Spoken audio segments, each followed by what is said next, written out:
Welcome to this introductory video on how to access Zoom. For context, Zoom is an online video conferencing and meeting platform where individuals across the world from different towns and different businesses can connect virtually. Zoom allows you to participate in a conversation in many different ways. One of the ways in which you can communicate within a Zoom call is utilising the chat function, which allows you to type out a message and send this either to the group as a whole or to a specific individual within the meeting. You also have the option to use your microphone and to speak into this, and you can choose to have your webcam on or off. There is flexibility here, and you can unmute and remute your microphone and your camera at any time. It's also useful to note that there is a phone app for Zoom, so this can also be used on a mobile. However, for the purpose of this video, we will be going through the PC laptop version only. The most common way in which to receive an invitation for a Zoom meeting will be via email. Every Zoom meeting has its own dedicated link in which to click on and access the meeting. There are two ways in which you can access a Zoom hyperlink in order to join a meeting. The first method is to hold down your mouse key and drag this across the hyperlink. Once you've done this, right-click on this area and from the dialog box, select Copy Hyperlink. What you can then do is navigate to your internet, and at the top here in the URL box, right-click and select the paste option. Here, you can either click the arrow, which means divert me to the website, or you can press the enter key. Another option is to right-click on the hyperlink, as shown here, and from the dialog box, simply select Open Hyperlink. Once you have opened the hyperlink, you may be shown a number of different dialog boxes, which are essentially the little square boxes that appear on your screen, prompting you to make a decision. In this instance, I'm being asked if I definitely wish to open Zoom meetings. You may be given alternative dialog boxes, and this is just to make sure that you're trying to perform the action as it's shown on screen. So here, I'm going to confirm that I do want to open Zoom meetings and wait for the client to start. There are two ways to start up Zoom. The first of which is to join through your browser, as shown on the screen here. What this means is that you will be rediverted to another web page in which you can access your meeting. The alternative option is that you will be given an application to download, and once you have clicked on the application and downloaded this, a dialog box will pop up prompting you to log into the meeting. In this example, I am joining through a browser, and what I am being asked initially is just to confirm my name so that the meeting host knows who's joining the meeting. I do want to stress that the steps that I am showing you in which to access the meeting, such as needing to confirm your name, are completely mirrored between the browser option and the application option. They are both the same steps performed in different methods. As you will now see, I'm being asked to confirm a password, and this is just to ensure that no one other than the intended delegates join the meeting. You should receive this password with the meeting invitation that the host sends you. If you have not been supplied with a password, get in touch with the meeting organiser. As you can see, I am currently waiting to be let into the meeting by the meeting host. When you are in this meeting room, which is called your personal meeting room, it essentially acts as a waiting area. As you will see, I am on the screen here, and at the bottom I have the option to either join with video or join without video. In this instance, I'm going to join without video. Once your screen has loaded, you will then be able to see all of the different participants in a meeting. If you have entered the meeting, as an example, with both your microphone on and your video on, you will have the option whilst in the Zoom meeting at the bottom here to either mute yourself or stop your video. And once you've selected these options, you can very quickly re-click and unmute yourself, or turn your video off and turn it back on again. What you will see at the bottom here are a number of different options. The first option is participants, and if you click onto this, it will show you exactly who is currently in the Zoom meeting. And at the side here, you are shown icons, and this is telling you what individual settings each delegate in the meeting has. So whether they've got their microphone on, whether they've got their webcam on, and it just gives you a good breakdown. At the bottom here, there is also an invitation to invite someone to the meeting. There are 3 options here. The first of which is default email, and what this means is if you select this option, it will open up a separate page to whichever email service you primarily use. You've then got the Gmail option or the Yahoo Mail. At the bottom here, there are 2 additional buttons. The copy invite link will simply copy the hyperlink for the meeting automatically to your clipboard. And what you can then do is navigate to an email, right-click, and paste. I'll show you an example of this. If we copy the invite link, navigate to our emails, right click and paste. We quickly hide this option here, which we can do by selecting this little downward arrow icon and choosing to close. The second option is the chat option, which we briefly explored in this video.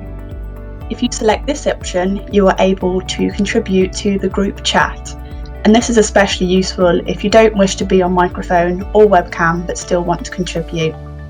So if you type a message into here and hit enter, that message will automatically be sent to the Zoom group chat. You also have the option at the bottom to attach a file. And what this will do is allow you to redirect yourself to whatever location you stored your documents in, whether this be your computer, your Google Drive, OneDrive, etc. If we look at the 3-dot icon here, there's also the option to save a chat. So if there are notes and points made in the Zoom call that you want to reference to, you have the option to do so here. Another feature, which we've briefly discussed, is this To option. So if you click on the drop down here, you can choose who specifically you want to send a message to. It is automatically set to everyone, so every message you post, as you can see at the top, will go to everyone in that group chat. However, if there's a delegate that you specifically want to say something to without necessarily having the rest of the group see that message, you can select their name from the drop down here, and what you'll see is this now says that this is a private message just between you and that individual. As we did previously, let's just hide this option for now. The middle option at the bottom of the screen here is the share option. This is if you want the delegates in the meeting to see your computer screen. So if you select this, a dialog box will pop up, and here you can select the specific page on your computer or laptop that you want to present. If you want to share your entire screen, so if you were to click between different internet pages, email pages, it would show the people in the meeting everything you do. But you do also have the option to open a specific application. So for example, if you're only wanting to share a Word document, or you're only wanting to share a preview of work you're completing, then you can select a very specific option here. If we select the share option, as seen at the top, it confirms you are now screen sharing. And at any point, you can stop the share by ticking the box shown here. And you'll return to the meeting as before. Another thing to point out on the share screen option is the whiteboard here. If we hit share, this will open up a feature of Zoom which allows you to freely draw, as shown by my very terrible handwriting here. And you have all different options at the top here to get a bit creative. It's just an alternative way to get a point across other than speaking on camera or typing. The fourth option is the record button. For the majority of meetings, the meeting host will determine whether a meeting is recorded or not, but you may have the option and you can check so here. Finally is the reactions button. Here, very similar to social media or texting, you can simply give a reaction. So rather than having to type anything in the text box, let's say you just give a thumbs up. And what happens is that will appear at the top here for everyone to see. As you will see at the top here, against the name of the meeting host, we've got a few options at the top. We can choose to mute that individual, or if we click on the three dots, we have a number of different options here. The most important one is the pin video. So what this will do is ensure that that individual's webcam or microphone, as shown here, at the moment it simply states their name because their webcam is turned off. This little black box will take up the entirety of your screen because you have asked Zoom to pin this person, meaning that they are the primary focus for you. And there are other individuals in the Zoom meeting. All of the delegates will be listed at the top here. At the moment, we only have one individual, which is the meeting host, but if we had other delegates, these would all be shown at the top here. If their camera was enabled, you would be able to see their face. Otherwise, it would simply be their name, as shown in the example here.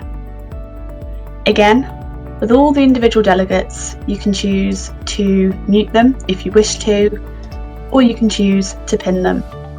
Another important thing to note is that if a delegate is speaking and has their microphone unmuted, their little black box, as shown here, will become prioritised. And what we mean by that is, if you have a group of delegates that's quite large, such as 30 individuals, naturally all of their individual little boxes or webcam videos won't all be able to show on the same screen.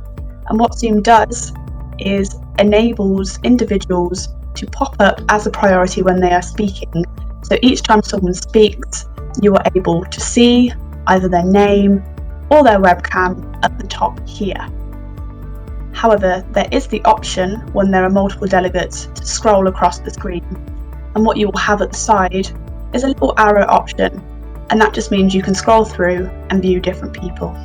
If you're struggling with connectivity in your Zoom call, if you can't hear people properly or things are breaking up a little bit, it's always useful to check this icon at the bottom here. This is telling you how good your internet signal is. So this is a really important thing just to keep a check of. When you are finished with the meeting, all you need to do is select the leave option. If you happen to encounter any issues when trying to access a Zoom meeting, you can navigate to the Zoom Contact Us area on their website. The hyperlink for this, or the URL, is zoom.us/contact, as shown at the top here. And what you will see on this page is an option for contact support. If you select this, you are taken to the Zoom Help Centre, and at the top you have a free search bar to specify what it is you're struggling with. An important point to note, however, is that the majority of issues, especially technical ones faced with Zoom, are often due to connectivity, so it's always good to check your Wi-Fi to make sure that this is working how it needs to. It may also be an issue with Firewall, which is the protection set up on your computer or laptop to protect you from viruses. So these are just a few things to keep in mind if you're encountering any issues. Thank you for watching this introductory video to Zoom.